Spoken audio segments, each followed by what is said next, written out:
Lok Sabha speaker पद के लिए अब विपक्ष ने भी अपने उम्मीदवार के नाम का ऐलान कर दिया है। कांग्रेस के 8 बार के लोकसभा सांसद के सुरेश अब विपक्ष के लोकसभा स्पीकर पद के लिए उम्मीदवार होंगे। कल ये चुनाव होगा। इससे पहले कोशिश की गई थी कि लोकसभा स्पीकर को लेकर कोई आम सहमति बन जाए, क्योंकि शुरुआत में मल्लिकार्जुन खड़गे और राजनाथ सिंह की बातचीत हुई, उसके बाद केसरी वेणुगोपाल और राजनाथ सिंह की बातचीत चली, लेकिन कोई आम सहमति नहीं बन पाई, क्योंकि विपक्ष चाहता था कि डिप्टी स्पीकर का पद विपक्ष को दिया जाए, लेकिन सरकार उसके लिए तैयार नहीं थी। और सूत्रों की जो जानकारी है, जिनके मुताबिक ये पहले से ही कहा जा रहा था कि अगर एनडीए के उम्मीदवार ओम बिरला लोकसभा पद के लिए होंगे, स्पीकर के पद के लिए होंगे, तो जाहिर सी बात है विपक्ष भी अपना उम्मीदवार खड़ा करेगा। और आखिरकार यही हुआ कि अब के सुरेश लोकसभा स्पीकर पद के लिए विपक्ष की तरफ से उम्मीदवार होंगे। हालांकि देखना महत्वपूर्ण होगा, क्योंकि पूर्ण मोहम्मद जो है वो अभी मौजूदा सरकार के पास है, लेकिन विपक्षी दल भी एक तरह से अपनी ताकत इस बार दिखाना चाहते हैं। कैमरा पर्सन शरद बारिक के साथ प्रशांत त्यागी, भारत एक्सप्रेस, दिल्ली। नीट प्रश्न पत्र लीक मामले को टेकओवर करने के बाद सीबीआई फुल फॉर्म में है। सुबह सुबह पटना के एसएसपी राजीव मिश्रा सीबीआई दफ्तर पहुंचे। बतौर पुलिस कप्तान वो इस मामले को गंभीरता से देख रहे थे और उन्हीं के शास्त्री नगर थाने में पहला एफआईआर हुआ था। अमर कुमार ने पूरा एविडेंस सीबीआई को सौंप दिया था, लेकिन बतौर पुलिस कप्तान उन्होंने सीबीआई के अधिकारियों के सामने मुखातिब होकर वो तमाम क्लू और एविडेंस सीबीआई अधिकारियों को दिया जो सीबीआई के अधिकारी चाहते थे। बातचीत के दौरान एसएसपी से उन तमाम पहलुओं पर चर्चा हुई जो यहाँ के मास्टरमाइंड हैं और प्रश्न पत्र लीक मामले में संलिप्त रहते हैं। इसके अलावा गिरफ्तार आरोपियों के बारे में भी एसएसपी से सीबीआई अधिकारियों ने कई विस्तृत जानकारी ली। इसके बाद सीबीआई के 4 सदस्यीय टीम ईओयू दफ्तर पहुंचा, जहां एडीजी नैयर हसनैन खान और डीआईजी मानवजीत सिंह ढिल्लों से काफ़ी देर तक विचार विमर्श हुआ। इस दौरान ईओयू की ओर से जो एविडेंस कलेक्ट किए गए थे उस पर भी चर्चा हुई। साथ ही उन ठिकानों के बारे में विस्तृत चर्चा हुई जिसके तहत अब तक कार्रवाई हुई है।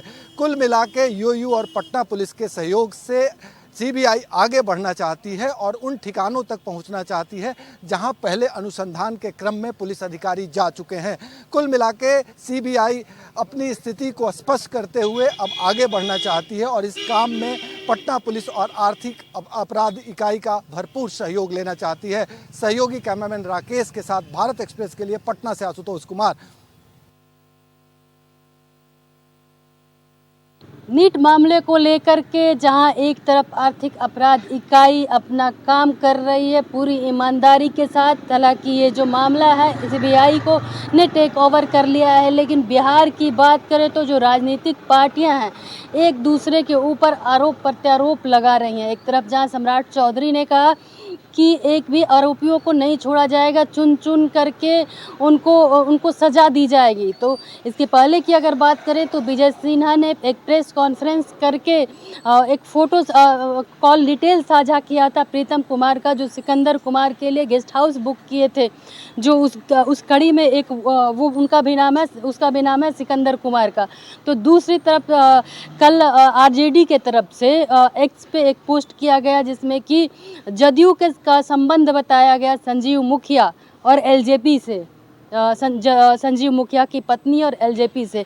तो कहीं ना कहीं जो है आरोप और प्रत्यारोप लगातार एक दूसरे के ऊपर बढ़ता जा रहा है। इससे हालांकि आर्थिक अपराध इकाई की बात करें तो अपनी काम तत्परता से कर रही है, लेकिन राजनीतिक पार्टियां जो हैं, जो देश के भविष्य हैं, उनको लेकर के चिंतित कम नज़र आ रही हैं।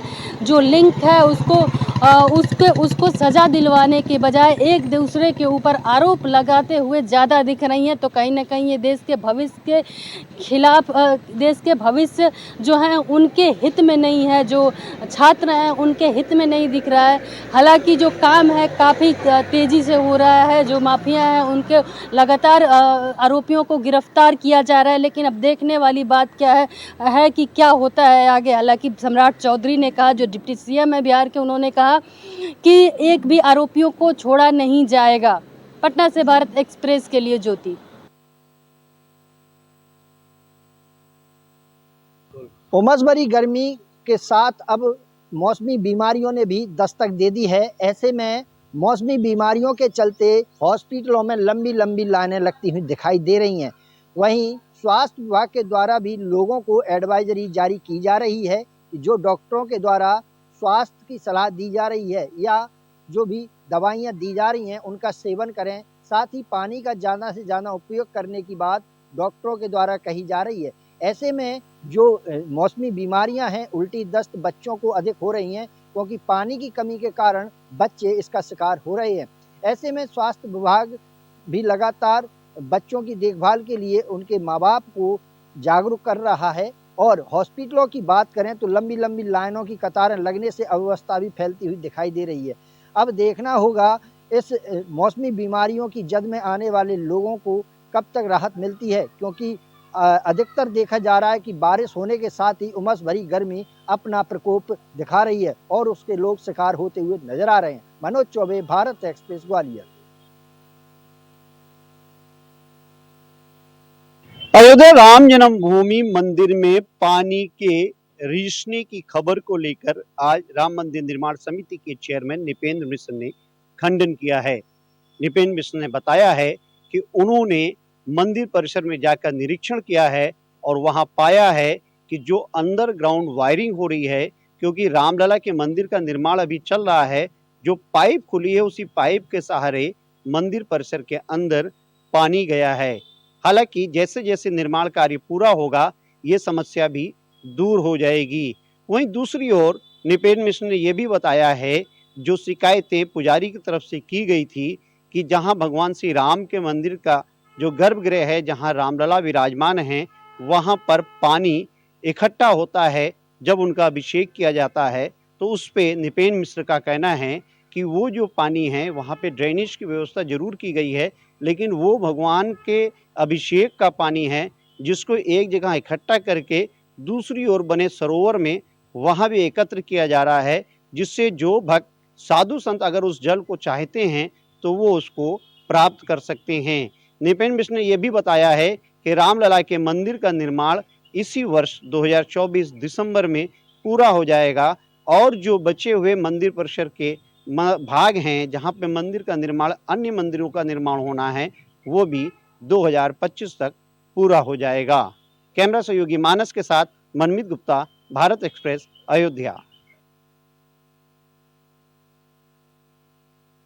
2001 बैच के सीनियर आईपीएस ऑफिसर तरुण गाबा ने प्रयागराज पुलिस कमिश्नर के रूप में पदभार ग्रहण किया। पदभार ग्रहण करने के बाद मीडिया से मुखातिब होते हुए पुलिस कमिश्नर ने कहा कि आगामी कुंभ की तैयारियों को देखते हुए श्रद्धालुओं के प्रति पुलिस वालों का व्यवहार अच्छा रहे, इसके लिए प्रोफेशनल स्किल ट्रेनिंग दी जाएगी। साथ ही साथ टेक्नोलॉजी का भी भरपूर इस्तेमाल किया जाएगा। कुंभ में करोड़ों की संख्या में श्रद्धालु संगम में डुबकी लगाएंगे। ऐसे में ट्रैफिक व्यवस्था दुरुस्त रखना एक बड़ी चुनौती है। शहर में लगातार बढ़ रहे बैटरी रिक्शा की संख्या पर लगाम लगाने के लिए अब बैटरी रिक्शा को जोन वाइज चलाया जाएगा। वीडियो जर्नलिस्ट संजीव मिश्रा के साथ अभिषेक पांडे, भारत एक्सप्रेस, प्रयागराज। भोपाल में आज मोहन यादव सरकार की महत्वपूर्ण कैबिनेट बैठक हुई, जिसमें कई महत्वपूर्ण निर्णय लिए हैं। इसमें सबसे महत्वपूर्ण निर्णयों की अगर बात करें तो महत्वपूर्ण निर्णय में मुख्यमंत्री और मंत्री जो अब तक जिनका इनकम टैक्स सरकार भरती थी, अब उसका इनकम टैक्स मंत्री और मुख्यमंत्री खुद वहन करेंगे। इसके इनकम टैक्स अब सरकार नहीं भरेगी। सरकार पर अभी तक जो वित्तीय भार आता था इनकम टैक्स भरने के लिए मंत्रियों और मुख्यमंत्री का, वो अब वित्तीय भार कम होगा। कहीं ना कहीं एक बहुत महत्वपूर्ण फैसला है। ये लगभग 52 साल पुराना जो नियम है उसमें सरकार ने बदलाव किया है और अब मुख्यमंत्री और मंत्री इनकम टैक्स अपना खुद भरेंगे। इसके अलावा एक महत्वपूर्ण फैसले में जो शहीद हो जाते थे सेना के कर्मचारी या जो सैनिक रहते थे, वो अब उनको जो आर्थिक सहायता मिलती थी सरकार की तरफ से 1 करोड़ रुपया, उसमें से 50% अब जो शहीद हैं उनके माता पिता को भी दी जाएगी और 50% जो उसकी पत्नी है शहीद की उसको दी जाएगी। इसके अलावा महत्वपूर्ण निर्णयों में बात करें तो जेल सुधार और कैदियों के स्किल डेवलपमेंट को लेकर एक बिल विधानसभा में लाया जाएगा। इसका कैबिनेट ने एक फैसला किया है। कैमरामैन मनीष के साथ भारत एक्सप्रेस के लिए भोपाल से अजय भटनागर।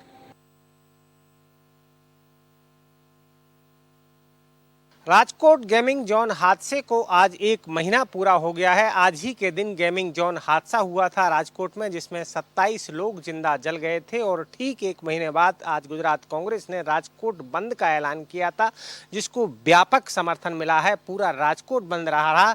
दोपहर होते होते कांग्रेस के वरिष्ठ नेता भी राजकोट की सड़कों पर नजर आए तो कांग्रेस ने आरोप लगाया है कि राजकोट की जो जनता है उसको राजकोट हादसे में अब तक न्याय नहीं मिला है।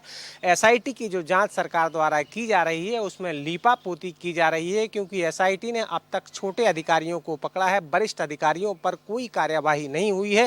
राजकोट में जो हादसा हुआ है वो सरकार की लापरवाही का नतीजा है और इस लोगों में जिन लोगों ने जान गंवाई है उनको अब तक इंसाफ नहीं मिला है। दोपहर होते होते कांग्रेस कार्यकर्ताओं के साथ सड़क पर पुलिस की भिड़ंत हुई और कई कांग्रेसी कार्यकर्ताओं को पुलिस ने हिरासत में लिया। राजकोट की जनता का कांग्रेस के नेताओं ने आभार जताया और राजकोट की जनता को अग्निकांड हादसे में न्याय दिलाने की बात कही। अहमदाबाद में कैमरा पर्सन संजय कोष्टी के साथ अरविंद शर्मा, भारत एक्सप्रेस। झारखंड के मुख्यमंत्री चंपई सोरेन विधानसभा चुनाव में अच्छे परिणाम लाने के लिए एक अच्छे बच्चे की तरह लगातार टास्क पूरा करने में लगे हुए हैं। लगातार समीक्षा बैठकें कर रहे हैं, विभागवार अधिकारियों को आदेश दे रहे हैं और हर उस तरह की योजना पर ध्यान केंद्रित कर रहे हैं जो विधानसभा चुनाव में वोट का आधार बन सकती हैं। इसी क्रम में उन्होंने पहले तो 200 यूनिट बिजली मुफ्त की, लोगों को पेंशन की व्यवस्था की और अब शिक्षा विभाग के अधिकारियों को ये निर्देश दिया है कि 15 अगस्त तक तमाम जो खाली पड़े पद शिक्षकों के हैं उस पर भर्ती की प्रक्रिया को अंतिम रूप दे दिया जाना चाहिए। अधिकारियों को उन्होंने सख्त लहजे में इस बात की ताकीद की है कि 15 अगस्त तक आचार्य और सहायक आचार्य परीक्षा जो है वो किस तरह से लेकर के जो 26,000 के करीब नियुक्तियां हैं उन नियुक्तियों को पूरा किया जाए, ताकि लोगों के बीच ये संदेश जा सके कि नियुक्ति के मामले को लेकर रोजगार जो एक प्रमुख मसला है, लोकसभा चुनाव में भी रोजगार के मसले को लेकर झारखंड मुक्ति मोर्चा और कांग्रेस दोनों जो इंडिया गठबंधन की पार्टियां हैं वो लोगों के बीच गई थी और परिणाम अपेक्षाकृत अच्छा दिखाई दिया था।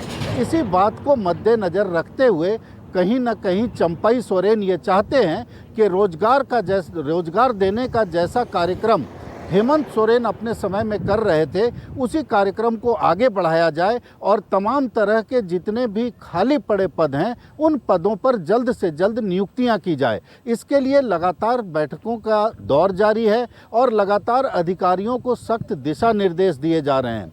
दरअसल चंपई सोरेन चाहते हैं कि विधानसभा चुनाव होने से पहले पूरी तरह से पार्टी इस बात को लेकर तैयार रहे कि जब विपक्ष उनके ऊपर रोजगार को लेकर आरोप लगाए तो वो कम से कम इस आरोप का सीधा सीधा जवाब लोगों के बीच रख सकें। भारत एक्सप्रेस के लिए कैमरामैन धर्मेंद्र के साथ मधुकर आनंद, रांची।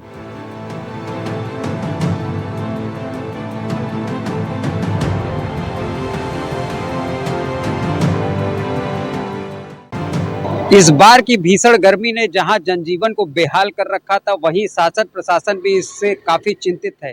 इस बार प्रशासन ने गर्मी को देखते हुए बड़ी संख्या में पौधे लगाने का निर्णय लिया है। वाराणसी मंडल में इस बार पौधरोपण अभियान के दौरान 1,71,00,000 पौधे लगाने का लक्ष्य रखा गया है, जिससे कि पर्यावरण शुद्ध रहे और लोगों को ऑक्सीजन भी पर्याप्त मात्रा में मिल सके, साथ ही जलवायु परिवर्तन पे भी अंकुश लगाया जा सके। अगर बात की जाए तो वाराणसी मंडल के 4 जिलों में 1,71,00,000 पौधे लगाने का लक्ष्य रखा गया है और जुलाई के प्रथम सप्ताह से इसकी शुरुआत होगी। इसमें बात की जाए तो सबसे ज्यादा पौधे चंदौली जिले में लगाए जाएंगे। चंदौली जिले के लिए 62 लाख पौधे लगाने का लक्ष्य रखा गया है। वहीं दूसरे नंबर पर गाजीपुर जिले का नंबर है, जहां पर 52 लाख पौधे रोपे जाएंगे। वहीं अगर बात की जाए जौनपुर की तो जौनपुर में भी करीब 40 लाख के आसपास पौधों लगाए जाएंगे। अगर वाराणसी की बात की जाए तो वाराणसी जनपद में भी करीब 17 लाख पौधे लगाने का लक्ष्य निर्धारित किया गया है। इसके लिए बाकायदा काम शुरू हो गया है। 27 विभागों को पौधरोपण अभियान में शामिल होने की जिम्मेदारी सौंपी गई है। इसके लिए बैठक करने के साथ ही जगह को चिन्हित कर गड्ढे खोदने का भी निर्देश जारी किया गया है। खास ये है कि इस बार जो लगाए जाएंगे पौधे, उन सभी पौधों की जियो टैगिंग की जाएगी ताकि कि उनकी देखभाल हो और उन पौधों के अच्छे तरीके से पनपने के लिए जो भी इंतजाम किए जाने हैं वो भी किए जाएंगे और जो भी पौधे जिस विभाग ने लगाए हैं उसकी जिम्मेदारी होगी कि वो उनकी देखभाल करें। खास यह भी है कि इस बार ऐसे पौधे लगाए जाएंगे जिनसे कि पर्याप्त मात्रा में ऑक्सीजन प्राप्त होते हैं। तो ऐसे में कहा जा सकता है कि शासन प्रशासन जलवायु को लेकर काफी संजीदा है और इस बार पौधरोपण अभियान के जरिए बड़ी संख्या में पौधे लगाने का लक्ष्य रखा गया है जिससे कि पर्यावरण पे अनुकूल प्रभाव पड़े। वाराणसी से सौरभ अग्रवाल, भारत एक्सप्रेस।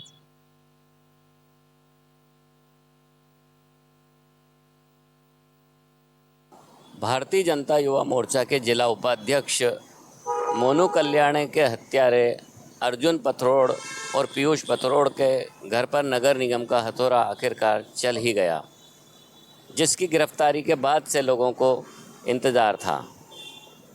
हालांकि नगर निगम के अधिकारियों का कहना है कि अपराध की घटना से इस कार्रवाई का कोई लेना देना नहीं है। नगर निगम ने जो नक्शे के विरुद्ध मकान में निर्माण किया गया था उसी पर हथौड़ा चलाया है।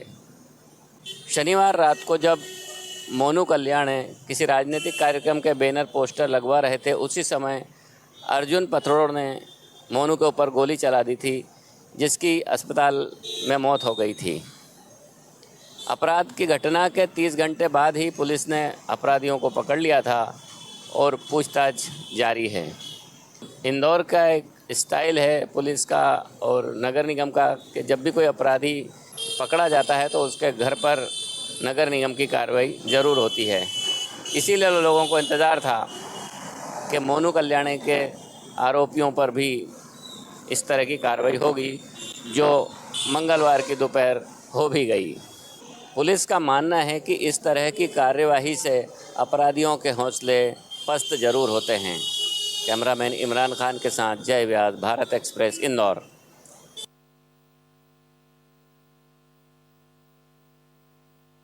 दिल्ली हाईकोर्ट से दिल्ली के मुख्यमंत्री अरविंद केजरीवाल को झटका लगा है। दिल्ली हाईकोर्ट ने अरविंद केजरीवाल को निचली अदालत से मिली नियमित जमानत पर रोक लगा दी है। कोर्ट ने अपने फैसले में कहा है कि निचली अदालत ने जमानत देते समय तथ्यों को ध्यान में नहीं रखा। कोर्ट ने यह भी कहा कि निचली अदालत ने जमानत देते समय पीएमएलए की धारा 45 को एड्रेस नहीं किया है। आपको बता दें कि निचली अदालत ने दिल्ली के मुख्यमंत्री अरविंद केजरीवाल को 1 लाख रुपए की निजी मुचलके पर जमानत दे दिया था, जिसके खिलाफ ईडी की ओर से पेश वकील एसबी राजू ने दिल्ली हाईकोर्ट में याचिका दायर की और कहा कि निचली अदालत के इस फैसले पर तुरंत रोक लगनी चाहिए, क्योंकि निचली अदालत ने उन्हें बात रखने के लिए पूरा मौका नहीं दिया है। जबकि कानून कहता है कि सरकारी वकील जब तक दलीलें नहीं रख लें तब तक कोई आदेश नहीं दिया जा सकता है। उन्होंने यह भी कहा कि रिटन सबमिशन फाइल करने तक का समय नहीं दिया गया।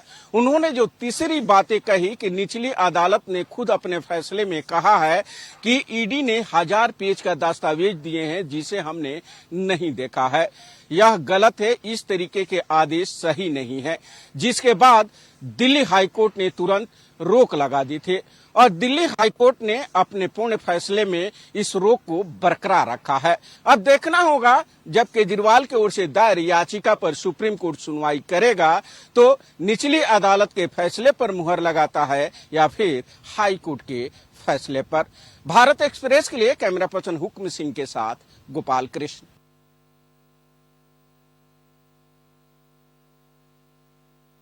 छतरपुर के रिज एरिया में जो 1100 पेड़ काटे गए वो मामला अब तूल पकड़ता जा रहा है। आम आदमी पार्टी ने इसके लिए सीधे तौर पर उपराज्यपाल यानी कि एलजी पर हमला बोलते हुए कहा है कि इन पेड़ों के काटे जाने के लिए सीधे सीधे उपराज्यपाल जिम्मेदार हैं। उन्होंने ये भी दावा किया कि उपराज्यपाल ने पेड़ काटे जाने से पहले उस क्षेत्र का दौरा किया था और उसके बाद जिम्मेदार अधिकारियों के द्वारा मौखिक रूप से निर्देश दिए गए पेड़ों के काटने के लिए। हालांकि फॉरेस्ट डिपार्टमेंट की तरफ से किसी भी तरह की कोई स्वीकृति नहीं ली गई थी। सौरभ भारद्वाज ने यह भी दावा किया कि एक तरफ तो उपराज्यपाल जरा सी बातों पर दिल्ली सरकार पर 4-4 पन्नों का पत्र लिखते हैं, जबकि 1100 पेड़ काट दिए गए उस पर वो मुंह पर चुप्पी साधे बैठे हुए हैं। इस पर उनको खुलकर सामने आना चाहिए और बोलना चाहिए। उन्होंने फिर एक बार आरोप लगाते हुए कहा कि उपराज्यपाल दरअसल इन सब के पीछे हैं और उनके इशारे पर ही इन पेड़ों को काटा गया है। केजरीवाल की जमानत हाईकोर्ट से रद्द किए जाने पर जब उनसे सवाल पूछा गया तो उन्होंने कहा कि दिल्ली हाईकोर्ट ने पूर्वाग्रह के तहत उनकी जमानत खारिज की है। जब उन्होंने लोअर कोर्ट यानी कि राउज एवेन्यू कोर्ट जहां मामले की सुनवाई हो रही थी उसके जजमेंट को बगैर पढ़े ही रोक लगा दी तो समझा जा सकता है कि दिल्ली हाईकोर्ट निष्पक्ष नहीं है। इसके खिलाफ आम आदमी पार्टी कानूनी सलाह लेगी और उसके बाद सुप्रीम कोर्ट में अप्लाई करेगी और उसे उम्मीद है कि सुप्रीम कोर्ट में जाकर के आम आदमी पार्टी को न्याय मिलेगा। कैमरा पर्सन धर्मेंद्र के साथ आदित्य द्विवेदी, भारत एक्सप्रेस, दिल्ली। कहते हैं कि वृक्ष लगाओ और जीवन बचाओ, और वृक्ष हमेशा से हमें जीवन देते आए हैं, ऑक्सीजन देते आए हैं, और ऑक्सीजन मानव जीवन के लिए कितनी हितकारी है ये हमने कोरोना काल में ही देख लिया। लेकिन जब ऑक्सीजन देने वाले वृक्ष ही काट दिए जाएं, पेड़ ही साफ कर दिए जाएं, तो फिर आप सोचिएगा कि आलम क्या होगा। अब आप देखिए मेरी मौजूदगी इस समय साउथ एशियन यूनिवर्सिटी के ठीक बाहर है, और यूनिवर्सिटी के बगल से ये जो रोड शुरू होती है, ये रोड यहाँ से होते हुए सतबड़ी को जाती है। अब आप देखिए इस रोड को चौड़ा करा जा रहा है, जिस वजह से जो दिल्ली का रिज एरिया है यहां पर 1100 पेड़ों को काट दिया गया। ध्यान से सुनिए, ये जो मैं संख्या बता रहा हूं ये आपको हैरान कर सकती है, परेशान कर सकती है। यूं तो राजधानी दिल्ली में अगर आप एक पेड़ काट देते हैं या फिर एक हरा पेड़ जला देते हैं तो आपको जेल हो सकती है, लेकिन यहां पर पूरे के पूरे 1100 पेड़ काट दिए गए। अब कैमरा सहयोगी आलोक से मैं गुजारिश करूंगा कि आपको वो तस्वीरें दिखाएं, वो तस्वीरें जो आपको परेशान कर सकती हैं, वो तस्वीरें जो पर्यावरणविद को परेशान कर सकती हैं, लोगों को परेशान कर सकती हैं, ऐसे लोगों को परेशान कर सकती हैं जिनको जंगल, जमीन और पेड़ों से प्यार है। अब आप देखिए ये पेड़, ये हरे पेड़ हैं, इनको काट दिया गया। और आप देखिए ये पूरा जो इलाका, पूरा जो ये जो जंगल का इलाका है, इस रोड को अब चौड़ा करा जा रहा है। और आलोक जी से एक बार मैं गुजारिश करूंगा कि वो आपको दिखाएं इस पूरे जंगल को काट के अब इस रोड को चौड़ा करा जा रहा है। अब आप देखिए लगभग 2 से 3 किलोमीटर रोड का ये पैच है जो सतबड़ी रोड कहलाती है, और ये सतबड़ी इलाका जो आगे जाता है और ये आगे जाके मुख्य मार्ग में मिल जाता है। और ये आप देखिए ये महज 2 से 3 किलोमीटर के एरिया में ही लगभग 1100 पेड़ों का काटा जाना अपने आप में चिंता का सबब है। आज भारत एक्सप्रेस भी ग्राउंड जीरो से यही सवाल पूछ रहा है कि आखिरकार दिल्ली के रिज एरिया में 1100 पेड़ किसकी परमिशन से काटे गए। दिल्ली के रिज एरिया से कैमरा पर्सन आलोक सक्सेना के साथ मैं मोहित शुक्ला, भारत एक्सप्रेस।